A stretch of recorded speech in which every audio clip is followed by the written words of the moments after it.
What do I owe the? What do I owe the pleasure? What do I owe the pleasure?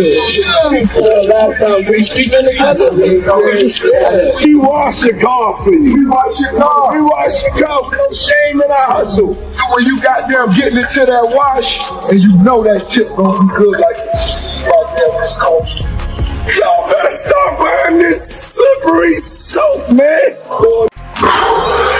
Man, I ain't gonna lie. I've been holding a lot of shit in lately. Man, I just had like a 3.5 hour cry. The whole industry is shaking right now.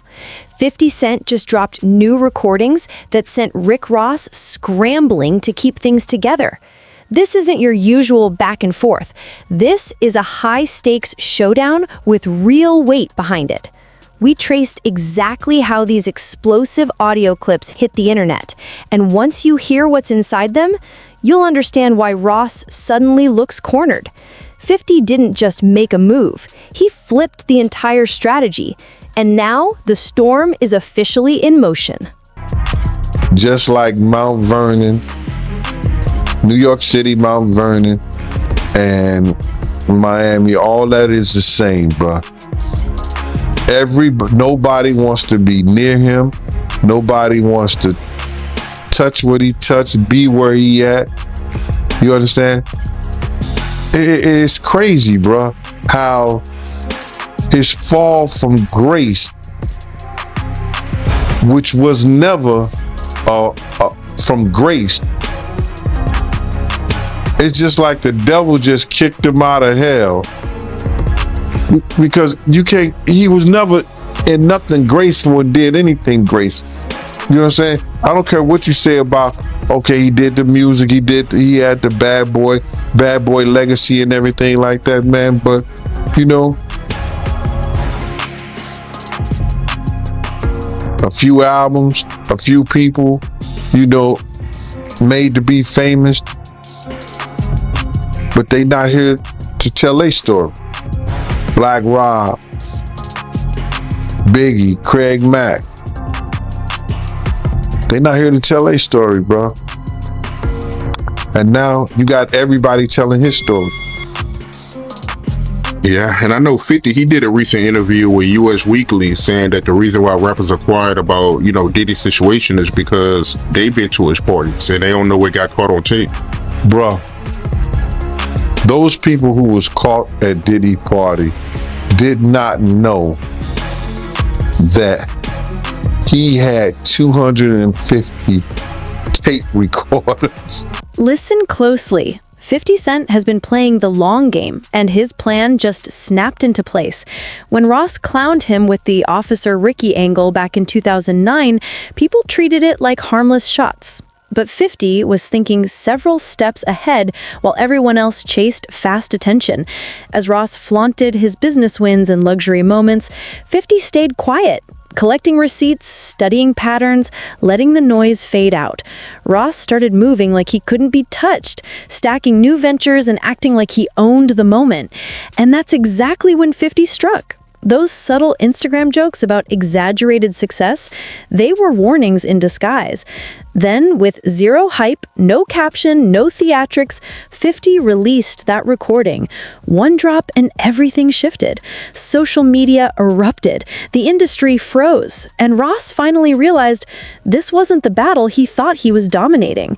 250 tape recorders in that house that they took, that the feds found. So now with them finding all that and you being at a Diddy party, you know you may have done something that was caught on one of those tapes. You just better pray to God that they don't recognize you. Those people who know that they did something, no, they're not going to speak out. They're not going to say nothing. What part of the game is that? They are not going to come forward and tell on themselves. Nah, not at all. Ice Cube, he said it himself, bro. He said that Diddy's been targeted because of what he said about those folks and those people. Now, the people who was on those tapes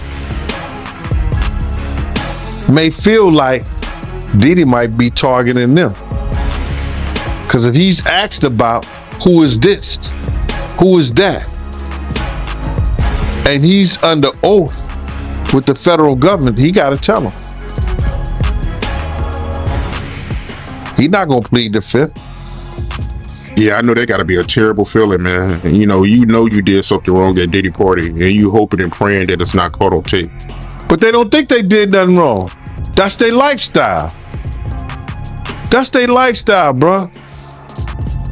I ask guys all the time, if two men lay down, how many homos get up? What you mean? The second 50 released that recording, the industry went straight into emergency mode. Executives rushed behind closed doors, PR teams scrambled to contain the damage. Anyone tied to Ross or Diddy suddenly went silent. This wasn't a casual jab, it was a precise hit. Ross was handling business when his phone wouldn't stop ringing. At first, he brushed it off, assuming 50 was stirring things up again, until he watched the clip. That's when it sank in. And now the whispers are growing louder. This was only the first wave. Word is 50 has been stacking these receipts for years, waiting for the exact moment to strike. Which brings the real question.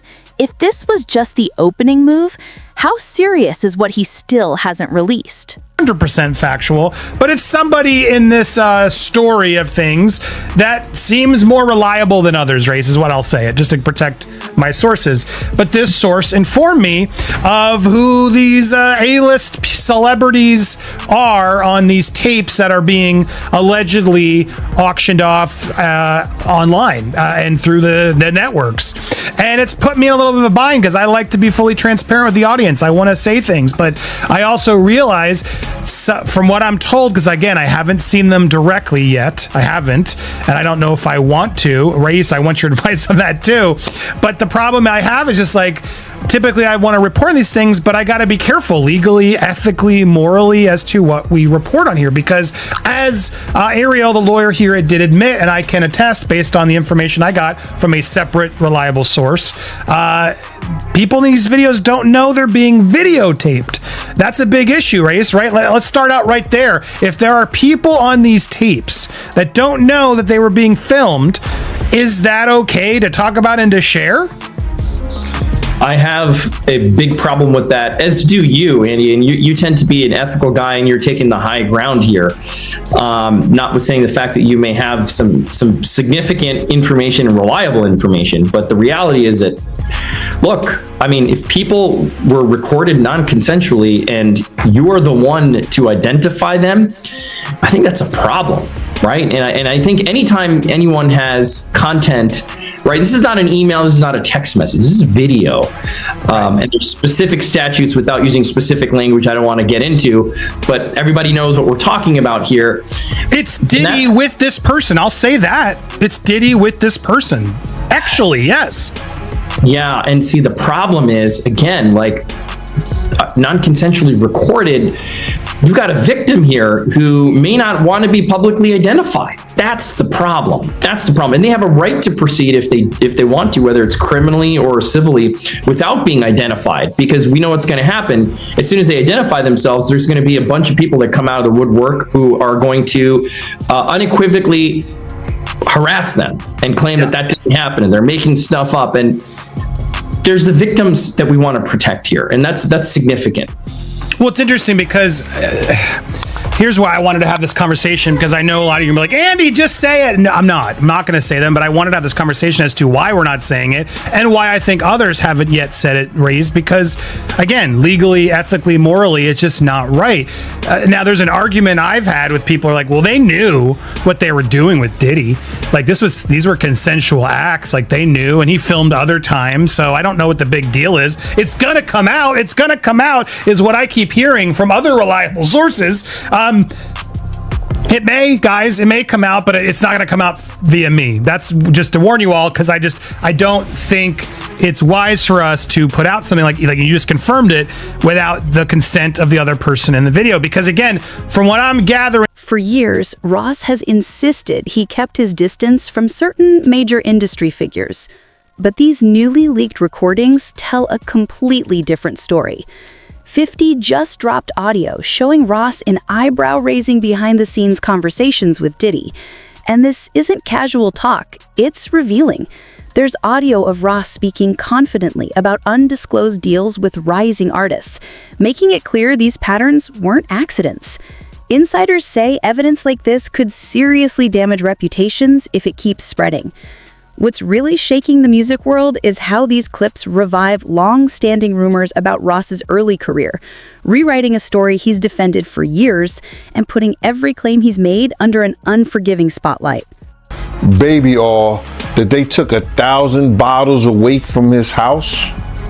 If the government took 1,000 bottles of baby oil and somebody had things what appeared to be baby oil, and then you have to listen to the prosecutor. He said that they seized 1,000 bottles what allegedly to be baby oil. Allegedly to be baby oil. So that's telling people that it wasn't baby oil. And people think that that was baby oil, they out their mind. I don't believe it was baby oil. Yo, bro, when they went up in there, they knew what they was gonna find. They knew what was ever in that baby oil or that those bottles that appeared to be baby oil, they knew about that at first. You gotta realize 9 times out of 10, that individual that got caught at the airport, that was supposed to be their carrier, told them what they was doing and what they had. I wouldn't put it past that he told them everything. So when they went up in there, they knew they had to take whatever was out there, and that thing that appeared to be baby oil, they took that. They gotta test every last one of them. Let's see how much, let's see how many of those come back to be baby oil. Bro, listen to me. Costco don't sell that much baby oil. Where you know sell that much baby oil? Yeah, I don't know any store that sell that much baby oil. I know Costco, they came out and said that they don't even sell baby oil. My sentiments exactly. But you personally, right, what do you believe was in the baby oil? If you ever seen a massage parlor being raided and they walking out the people, do they take the massage oil with them when they go? No. They just walk out the people who are being arrested. A person getting arrested and the people being arrested in those brothel houses. Do they take out the stuff in the brothel houses? No, they don't. They take the individuals who are being arrested out the brothel houses. For them to take 1,000 bottles of baby oil, it's like that they did not leave one. They left people there, but they ain't leave not one bottle. Nobody needed no baby oil. So my whole thing about it is that there was something in that other than baby oil. That's why they took all the bottles. And 9 times out of 10, if I would give it a wild guess, it was, and like some of the people told me, it was probably that GHB. What's that? I think it's gamma hydrox.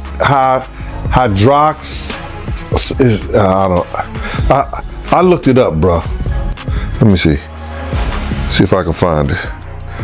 I know this is just showing everything like that, but oh no. Let me. Yo, somebody tap dance or sing or do something, you know what I'm saying, while I'm doing this. Oh, here it go right here. It's gamma hydroxy butyric. What is it effect on the body? It's a euphoria, drowsiness, decreased anxiety, and memory impairment. It works on the nervous system and gives you this feeling of euphoria. So they take that and rubbed it on her, and you forget who you are, what you're doing. It can also give you memory loss, drowsiness, and that's under the DEA, the Drug Enforcement. The entire industry is tense, with insiders calling these recordings a real-time look at a reputation slipping apart. Ross's team reportedly rushed into emergency meetings, afraid 50 might be holding even more damaging material. With Ross chasing major deals and Diddy already buried in controversy, the timing couldn't be worse. These leaks aren't just making headlines. They're threatening brands, partnerships, and the foundation Ross has spent years trying to build. And every time he pushes back, another clip appears, turning the pressure up even higher. The moment Ross saw what 50 released, the situation shifted from a small issue to a full-scale crisis. Together is what this is. And again, that's a potentially outing of somebody as well. You know what I mean? There's so many things here that happen in releasing of this private consensual moment that while salaciously everybody wants to know, and people are messaging me all the time, Andy, who's what? And it's like, I'm not gonna say, because there seem to be way too many things that these people in the tapes, whether consensual, whether they, whatever, didn't agree to put out there. And I would think that's a legal issue too for anybody who puts these out first. No? Yeah, you nailed it.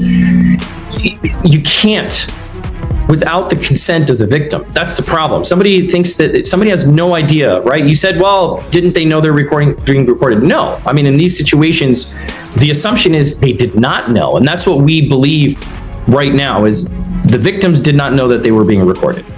If the victim comes out and says, okay, yes, I knew I was recorded, and a statement is provided, that's a different story. But of course, you don't know that. So you, Andy, probably can't be the one to break that ice and be like, well, this is what I heard and this is what I know, and so I'm going to say it. And there's all kinds of hairy legal issues on that, right? With privacy and intrusion on seclusion is what we call it. It's a privacy violation.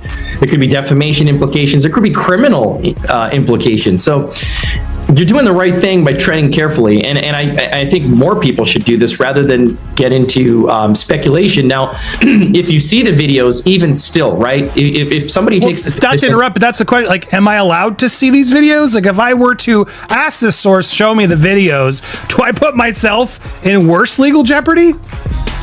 That's another distinct legal issue, right? It's like you're watching something that someone didn't know they were being recorded of doing, right? And so it's dicey. It's dicey. Now, it would be different if you were an attorney and somebody's coming to you for purposes of defense or prosecution of a claim, a civil claim, or the filing, of some action to recover damages. That's a little different. But for purposes of, hey, look what I got, juicy gossip, and there are reporting outlets that I won't mention that will do stuff like this. I don't know that it's the smartest thing to do. I don't know that it's the careful thing to do. That's for sure. Or it's the ethical or moral thing to do. Yeah, it is exactly. I'm not a lawyer, but maybe this source will show you, and then you can verify what we know. But here's the other problem. Even if we verify what we know, like as I watched what Ariel, the lawyer, got these tapes, and even again, I don't want to get into the details, any remote details that could help explain or allude to even more of theories that are out there, or debunk or confirm. But I will say, hearing what I heard, which again isn't confirmation, but hearing what I heard, it makes me dislike what Ariel's doing even more, because I think there are going to be people out there, if this information does get out in some way, that are going to deny that these people are victims, that they're going to try to say, oh no, they're just consensually and they were hiding this affair and yada yada yada. And I don't see it that way personally. I mean, and granted, I haven't seen or know, like, this isn't somebody involved, from what I've gathered in these tapes, of them, doing it to others in a way, criminally, like we've heard in some of these suits. This is just, it almost feels like, again, if it's real, like blackmail material that Diddy keeps to sort of hold over these people's people's heads. And to me, that's awful to the people in it, whether they agreed or knew or whatever. It still just feels like that's no one's freaking business, and maybe they were doing it for reasons we don't know. Just because we saw on the tape doesn't mean they weren't feeling pressured in other ways, right? So it's a heavy and complicated thing, and but it's not a hard decision to say I can't. When those late-night notifications came in, nobody expected what followed. Ross jumped online with a rushed Instagram outburst, firing back so intensely that his PR team immediately scrambled. This wasn't the calm response people assumed he'd give. He looked stressed, overwhelmed, completely caught off guard. Things escalated quickly. He posted emotional voice messages, tried to redirect the narrative, even pulled up old claims to shift attention. But the more he reacted, the more worried his inner circle became. Partners and advisors rushed in with carefully drafted statements, only for Ross to override them minutes later, leaving everyone begging him to log off before everything he built unraveled. % agree. Like, let's let this play out in the legal realm. If you ever get Ariel on your show, I'd love to talk with her and have this conversation if she's willing to do it publicly, because I still don't understand what her role is in all this. And I've heard at times broker, I've heard at times advocate for victim, and I don't want to judge what she's doing or not doing. I'd love to just have a conversation about it, because I personally don't get it, right? This is a very sensitive thing. Again, if this gets turned over to the feds and the feds bring claims and this is outed, that's a totally different story. But the feds do what they're going to do. Like what we talked about months ago on your show, right? When this first went down, we knew when hard drives were seized and things happened that, look, they're going to build a case. They're going to build a case that they think they can prosecute. It's not for us to speculate what's there or what's not. But to say, you have tangible evidence of something on camera that you've seen and that it's being sold in order to protect someone, to avoid being publicly named, which is what even the lawyers are now admitting. It all feels really dirty and shady, man. The only person that makes sense that could buy this is the victim, right? If the victim says, I don't want this to come out. Yes, it was consensual, but I don't want it to come out. I didn't know I was being recorded. Give it to that person.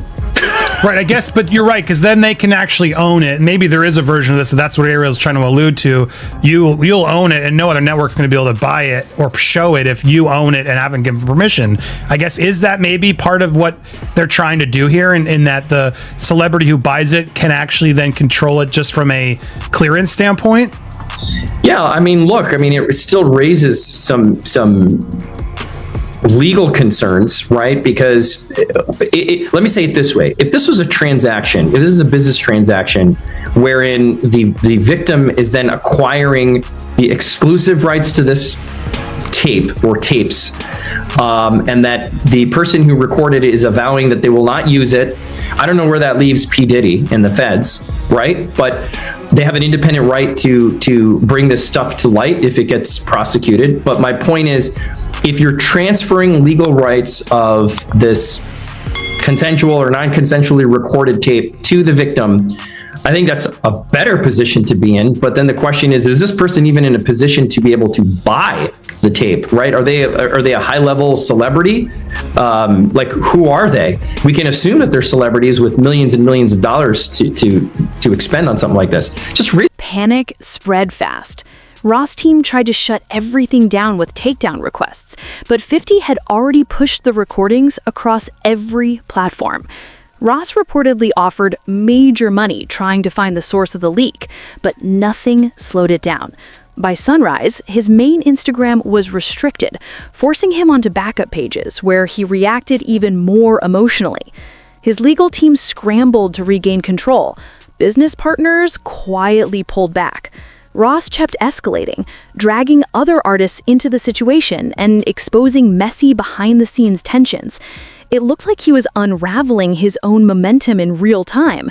The industry split instantly. Some siding with 50, others attempting to support Ross, but his unpredictable responses made defending him almost impossible. My business card was savoir-faire, security, management, and everywhere. You know what I mean? So 50 did a song about that. You know what I'm saying? And he put that in the song. And some years ago, about a year or so ago, not even a year or so ago, he said that when he dropped my name, he said, yo, I got the savoir-faire, I got that from Big Gene. He been trying to tell y'all about this Puff shit years ago. But 50 was the type of dude that if you knew he was with you, he was with you. Even back then, he had your back whether you was security or whatever you did. If he was with you, he was with you. And that's what you gotta love about him. You know what I mean? You ain't gotta question his loyalty, you know what I'm saying, on some fight shit or if you in a situation. Cause he going out. Well, I guess you were hanging around him or knew him, right before he got shot. Well, what happened is that I had got some information. 50 came to my house. I tried to fit him on a vest, but I'm like, at the time I was like a 3X. And 50 was like a large, you know what I'm saying? So he couldn't really fit the vest, but I gave him a cover to try to tell him, because he had some pads, some vest pads. So I just told him what the situation was that I knew. And told him he had to watch himself because those cats was gonna come at him. You know what I'm saying? And he was like, yeah. And he was supposed to be going to Cancun. And I told him, if you come to Cancun, I got you, because I used to be down there doing security at Daddy-O's. You understand? And I had people down there that I knew that was from Puerto Rico, and they was working down there, so they should make sure when I hit the island, anything and everything I needed, I could get it right there on the island. You understand? They work directly with the syndicate. So 50 was supposed to come down there to do a show, and he didn't make it because they had shot him up. I don't know if he was coming in the first place, but he was supposed to, because he was paid half the money to come down there to perform How to Rob an Industry Cat. And when was the next time you seen him after that? The next time I seen 50 after that was at Jack the Rapper. He had blew up. Man. He was like, he was this dude and everything like that. And I was sitting we was in Puerto Rico, and I was sitting by myself, just chilling, and he had his whole entourage with him. He came directly over to me. He like, yo, Gene. I was like, yo, what up, Fid? I said, what up, 50? He said, what's up, man? He said, yo, put his hand out to me, and he grabbed my hand. He said, yo, they can't stop what God got planned. Went on about his business, and then he blew up crazy, man. Yeah. How do you feel about 50 going so hard at Diddy with the documentaries, and what did he do to 50 that made him hate him so much, man? That's crazy. Well, I think it's just, you got to look at it like this. 50 was writing a lot of shit that made a lot of money for Diddy. And he knew back then in the day, he didn't know what he know now, but Diddy was robbing him. You understand? Mm-hmm. Bringing those kids in and say, yo, here, write this verse for me, man, for this, stuff like that, and giving them $5,000, you understand? Or $10,000, and you making $100,000 or $200,000 or maybe $2 million off of it, or $1 million, whatever the case may be. See, people call that good business. That's not good business. That's taking a person's talent, using it for your own self-indulgence, and not giving him what it's worth. When you could have been teaching these kids, you could have been helping these kids, and maybe these kids would have been helping you at the point you are right now. So, if that's the case, he have every right. But 50 is doing this for the culture. You understand?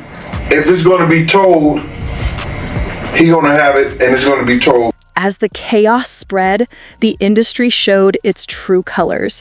Meek Mill suddenly liked 50's posts. Major names quietly unfollowed Ross. Planned collaborations disappeared without explanation. DJ Khaled stayed silent. French Montana dropped a subtle comment about karma. Future posted, "Many men," like a warning shot. Even Drake slipped in a cryptic loyalty line that had everyone talking. The message was clear.